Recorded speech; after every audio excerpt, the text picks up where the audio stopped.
नमस्कार, आप देख रहे हैं एनएमएफ न्यूज में आपके साथ शबनम। नेपाल में इस वक्त हालात बद से बदतर होते जा रहे हैं। तख्ता पलट हो चुका है, बावजूद उसके भी प्रदर्शन हिंसक हो रहा है। जितने भी सरकारी दफ्तर हैं सब में आग लगा दी गई है। बड़े बड़े नेताओं को निशाना बनाया जा रहा है। स्थिति लगातार दहला देने वाली है। पूरी दुनिया नेपाल की स्थिति को देखकर हैरान है। अब ऐसे में प्रधानमंत्री मोदी ने नेपाल की घटना पर पहला और सबसे बड़ा बयान दिया है। नेपाल के लोगों से अपील की है कि शांति बनाई रखिए, ये हिंसा ठीक नहीं है। प्रधानमंत्री मोदी की तरफ से नेपाल को लेकर जो बयान सामने आया है वाकई चीन और अमेरिका को चुभने वाला जरूर होगा, क्योंकि खबरें यही आ रही हैं। रिपोर्ट के हवाले से तमाम एक्सपर्ट के जरिए से यही दावे किए जा रहे हैं कि नेपाल की आज जो स्थिति रही है उसके पीछे सिर्फ और चीन और अमेरिका का हाथ है। वो चीन जो नेपाल को कठपुतली बना रहा था, वो अमेरिका जो चीन को निशाना बनाने के लिए उसने नेपाल को निशाना बनाया। खैर, इस पर आएंगे आगे, लेकिन उससे पहले ग्राफिक्स के जरिए पीएम मोदी ने क्या कुछ अपील की है, क्या कुछ कहा है, वो आपको बता देते हैं। नेपाल में हिंसक झड़प को लेकर पीएम मोदी ने चिंता जताई है, क्योंकि जो तस्वीरें निकलकर सामने आ रही हैं वो भयावह हैं। भीड़ रुकने का नाम नहीं ले रही है। पीएम मोदी ने संदेश जारी करते हुए नेपाल की जनता से शांति का समर्थन करने की अपील की है। पीएम मोदी ने कहा है कि नेपाल में अब शांति बहाल होनी चाहिए। पीएम मोदी ने अपने संदेश में कहा, नेपाल की घटनाएं बेहद दर्दनाक हैं, खासकर इसलिए कि कई युवा अपनी जान गंवा चुके हैं और ये प्रदर्शन वहां के लिए घातक है। नेपाल हिंसक झड़प लगातार बढ़ती जा रही है। सेना ने सब कुछ अपने कंट्रोल में ले लिया है, बावजूद उसके भी स्थिति कंट्रोल नहीं हो पा रही है। हालांकि संसद भवन, नेताओं के घर और सरकारी इमारतें आग के हवाले की जा चुकी हैं। धुआं धुआं नेपाल में चारों तरफ नजर आ रहा है। सारी बिल्डिंगों में आग लगा दी गई, नेताओं को निशाना बनाया जा रहा है। आगजनी में पूर्व प्रधानमंत्री की पत्नी की जलकर मौत हो गई है, क्योंकि जब ये हिंसक झड़प हुई, बवाल बड़ा, आगजनी लगाई, तो पूर्व प्रधानमंत्री के घर को भी आग लगा दी गई, जिससे उनकी पत्नी की मौत हो गई है। प्रधानमंत्री केपी ओली शर्मा ने इस्तीफा दे दिया है और देश छोड़कर भाग सकते हैं। ये बड़ी खबर निकलकर सामने आ रही है। केपी ओली अभी किधर हैं, कहां हैं, किसी को मालूम नहीं, क्योंकि उनकी कोई तस्वीर सामने नहीं आई है, ना जनता से शांति की अपील को लेकर उनका कोई बयान सामने आया है। कहा जा रहा है कि नेपाल में इस वक्त जितने भी नेता हैं, कुछ जो इस साजिश में शामिल हैं वो तो लोगों के साथ नजर आ रहे हैं, लेकिन जो सरकार के जितने भी मंत्री नेता थे, जितने भी शामिल थे लोग, वो कहीं भी नजर नहीं आ रहे हैं। और खबर ये भी आ रही है कि तमाम नेता नेपाल छोड़कर भागने की फिराक में हैं, क्योंकि अब उन्हें अपनी जान का खतरा दिखाई दे गया है। क्योंकि जिस तरीके से भीड़ उग्र हुई है और लगातार ये बवाल बढ़ता जा रहा है, उसको देखते हुए ये माहौल काफी चिंताजनक बन गया है। अब इस पर भारत ने आधिकारिक स्तर पर अपनी चिंता जताई है। प्रधानमंत्री मोदी ने सोशल मीडिया एक्स प्लेटफॉर्म पर संदेश जारी करते हुए नेपाल की जनता से शांति के समर्थन की अपील कर दी है। अपने संदेश में पीएम मोदी की तरफ से कहा गया है कि नेपाल की घटनाएं बेहद दर्दनाक खासकर इसलिए हैं कि कई युवा अपनी जान गंवा चुके हैं। नेपाल में स्थिरता भारत के लिए बेहद जरूरी है। पीएम मोदी ने लिखा है, हिमाचल प्रदेश और पंजाब से लौटने पर आज सुरक्षा मामलों की कैबिनेट समिति की बैठक में नेपाल के घटनाक्रम पर चर्चा हुई। नेपाल में हिंसा हृदय विदारक है। मुझे इस बात पर दुख है कि कई युवाओं ने अपनी जान गंवाई है। नेपाल की स्थिरता, नेपाल की स्थिति, शांति और समृद्धि हमारे लिए अत्यंत महत्वपूर्ण है। मैं नेपाल के सभी भाइयों और बहनों से विनम्रतापूर्ण शांति का समर्थन करने की अपील करता हूं। बता दें कि सोशल मीडिया बैन के खिलाफ वहां पर पहले थोड़ा प्रदर्शन शुरू हुआ, लेकिन देखते ही देखते जन आंदोलन में बदल गया।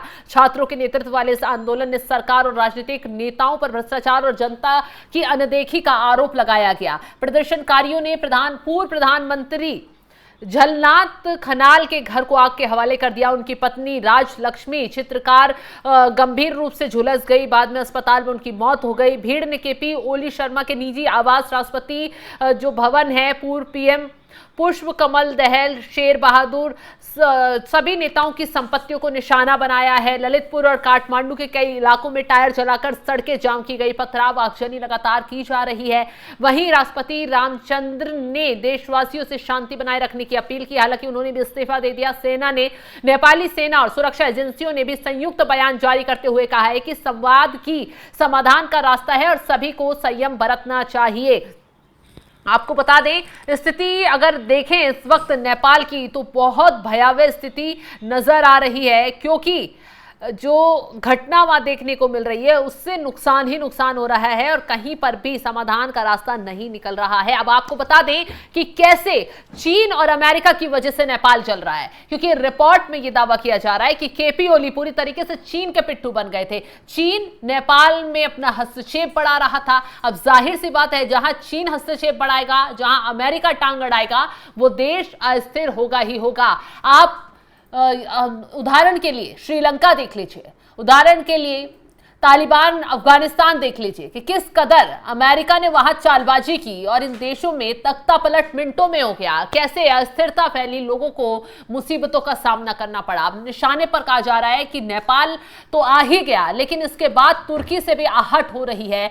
अब देखना यह होगा कि जिस तरीके से चीन अमेरिका ने खेल खेला, क्या बाकी देश अलर्ट हो जाते हैं, क्योंकि अमेरिका की चाल भी समझ रहे हैं देश और चीन की चाल भी समझ रहे हैं। चीन का क्या हस्तक्षेप था आपको बता दें, नेपाल की जब से केपी ओली सत्ता में आए तो वो लगातार चीन से नजदीकी बढ़ा रहे थे। हाल ही में उन्होंने चीन का दौरा किया, कहा जा रहा था कि चीन की पूरी तरह पिट्ठू बन गए हैं। चीन ने कई गांवों पर नेपाल के कब्जा जमा लिया, लेकिन नेपाल के प्रधानमंत्री ने चीन को तस से मस नहीं कहा। आप सोच ही सकते हैं कि आपकी धरती पर कब्जा हो गया, लेकिन आप चीन को और दुलार रहे हैं, पुचकार रहे हैं, क्योंकि चीन अपने जाल में आपको फंसा रहा है। कुछ समझौतों का आपको लालच दे रहा है, कुछ उपहार के तौर पर डील कर ले रहा है, तो आपको लग रहा है कि हमारा देश ऊंचाइयां छू जाएगा, हमारी जीडीपी बहुत अच्छे स्तर पर पहुंच जाएगी।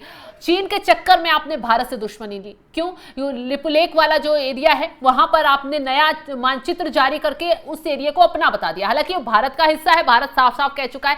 और सबसे बड़ी बात तो है, जब भी चीन मुसीबत में फंसा है, भारत तत्पर मदद के लिए चीन की आगे खड़ा हुआ है। और आपको बता दें, लेकिन ऐसे में नेपाल ने चीन के साथ मिलकर, चीन ने उसे उकसाया, नेपाल ने भारत को आंख दिखानी शुरू कर दी, भारत से पंगे लिए। भारत ने लिपुलेख धारचूला रोड बनाई जो कैलाश मानसरोवर तक जाती है। नेपाल ने दावा किया कि यह सड़क उसके इलाके लिपुलेख, कालापानी, लिम्पिथियाधुरा से गुजरती है। ओली सरकार ने संसद में नया नक्शा पास किया जिसमें यह इलाका नेपाल का बताया गया। भारत ने इसे पूरी तरह से खारिज कर दिया। ओली ने कहा, कोरोना असली वुहान से नहीं, भारत से आया है। भारत विरोधी बयान देते रहे। भारत पर नेपाल में सरकार गिराने और हस्तक्षेप करने के आरोप लगाए गए। उन्होंने ये तक कहा कि भारत नेपाल को अपने हिसाब से चलाना चाहता है, लेकिन अब ऐसा नहीं होगा। ओली ने चीन से इंफ्रास्ट्रक्चर, रेलवे, निवेश समझौते किए। नेपाल को चीन की बेल्ट एंड रोड इनिशिएटिव जो BRI से जोड़ दिया। चीन के दबाव में आकर भारत से रिश्तों से दूरी बढ़ाई और उसका नतीजा देख लीजिए आज क्या हुआ। नेपाल भुगत रहा है। नेपाल की जनता और कई राजनीतिक दल भारत से रिश्ते खराब करने के खिलाफ थे, क्योंकि नेपाल की अर्थव्यवस्था और रोजगार भारत पर टिकी है। लेकिन ओली बार बार भारत को आंख दिखाने की पॉलिटिक्स करते रहे ताकि उन्हें नेपाल में नेशनलिस्ट लीडर की इमेज मिले। इस पूरे खेल में चीन ने नेपाल में निवेश बढ़ाया, ओली की राजनीति को सपोर्ट किया और नतीजा क्या रहा? भारत और नेपाल के रिश्तों में तनाव आया, लेकिन पूरी तरह से टूटे नहीं। ओली की सरकार बार बार गिरती और बनती रही और अंत में उन्हें हटना ही पड़ गया। नौबत ये आ गई है कि देश छोड़कर वो भाग सकते हैं। नेपाल की राजनीति में भारत और चीन के बीच खींचतान जारी है। नेपाल ने चीन से कैसे समझौते किए, कैसे रिश्ते बढ़ाए और भारत को आंख दिखाई, नतीजा उसको भुगतना पड़ गया। और दूसरी तरफ अमेरिका का क्या रोल है? चीन नेपाल का सगा बन रहा है, लेकिन अमेरिका ये बर्दाश्त नहीं कर पा रहा। अमेरिका चीन को अपना आर्थिक दुश्मन पूरी तरीके से मानता है, तो चीन कहीं हस्तक्षेप बढ़ाए, कहीं दोस्ती बढ़ाए, अमेरिका को कैसे हजम होगा? अब कहा यह जा रहा है रिपोर्ट के वाले से, चीन की नजदीकी केपी ओली से बढ़ रही थी, सारी चीजों, सारे प्रोजेक्ट में वो हस्तक्षेप कर रहे थे। तो ऐसे अमेरिका ने पूरी जो वहां के जो लीडर चाहते थे केपी ओली को हटाना, उनके खिलाफ रणनीति बनाई और अमेरिका ने पर्दे के पीछे से सपोर्ट किया। और कहा जा रहा है रिपोर्ट के हवाले से, उसी वजह से ये पूरी अस्थिरता फैली है। ये ऐप बैन करना तो बहाना है, क्योंकि ऐप अगर बैन हुए थे, विरोध प्रदर्शन हो रहा था, कोर्ट का फैसला था, सरकार ने उसको लागू किया, माना, और उसके बाद जब विरोध प्रदर्शन बढ़ रहा था तो सरकार हो सकता है बदलाव कर देती, लेकिन उसके बाद इतना ज्यादा बवाल हो जाना, संसद का घेराव कर लेना, सिर्फ ऐप बैन होने पर। सोशल मीडिया प्लेटफॉर्म पर कुछ ऐप बैन किए गए जो अमेरिकी कंपनियों से रिलेट करते थे। तो ऐसे में ये विरोध प्रदर्शन इतना उग्र हो गया, संसद पे कब्जा किया गया, प्रधानमंत्री के घर में आग लगाई गई, राष्ट्रपति के आवास तक ये हिंसक झड़प फैल गई। तो आप अंदाजा लगा सकते हैं कि इसके पीछे की कहानी और इसकी स्क्रिप्ट न सिर्फ सोशल मीडिया ऐप बैन होने तक ही सीमित है, बल्कि इसकी स्क्रिप्ट के पीछे सीधा सीधा अमेरिका और चीन खुद शामिल हैं। तो चलिए, अब नेपाल में तस्वीर देखने को मिल गई, लेकिन उसके बाद आहट कई और देशों तक पहुंच रही है। खबरें आ रही हैं कि तुर्की का नंबर भी अब लग सकता है। तख्ता पलट की कोशिशें तुर्की में भी हो सकती हैं। खैर, अब ये रिपोर्ट सही है या नहीं, ये तो आने वाली खबरें ही बताएंगी। फिलहाल तमाम जानकारी के लिए आप हमारे साथ बने रहिए। नमस्कार।